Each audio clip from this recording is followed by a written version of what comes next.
So let's talk about applying DBT to trauma here for a little bit. The one thing, when we're getting into this, there are beliefs here that sort of need to be at least acknowledged, if not addressed in some capacity. In Linehan's approach, she didn't do as much with thoughts. Like one of the things that she was opposed to with regard to cognitive therapy specifically was this idea that, thoughts are incorrect or maladaptive. There was something about that to her smacked of it just seemed very unkind, to tell someone that they're thinking incorrectly. As such, the approach that she made use of, as opposed to cognitive therapy, was more focused on what are you doing in the moment and how does that sort of connect to your specific mood state. Whereas with cognitive therapy, Beck's overview was more about like trying to help people argue themselves out of what they're thinking in a particular moment.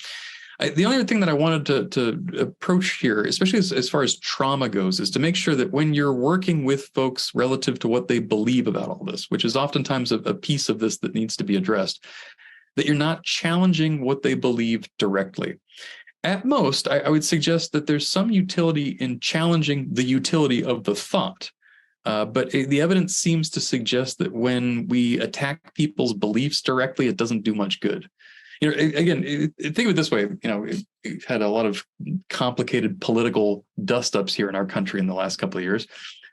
Imagine if someone tried to argue you out of whom you believed you should vote for. At the end of their little diatribe, more often what happens is, I believe what I already believed even stronger, and I like you even less because I've had to use my executive functioning to defend my perspective, and I believe us to be misaligned in some capacity. So I've had to work hard to defend my actions here, and I recognize that you are opposed to them. Instead, the most you can do is to challenge the utility of the thought rather than the belief itself. So, a client struggling with trauma, some of the beliefs that they might come into this with would be something along the lines of, the world is a terrible place where good things happen to bad people and bad things happen to good people. Our impulse might be to try to say, well, no, that's not true. Let's see if we can find all sorts of evidence to suggest that you're wrong about that.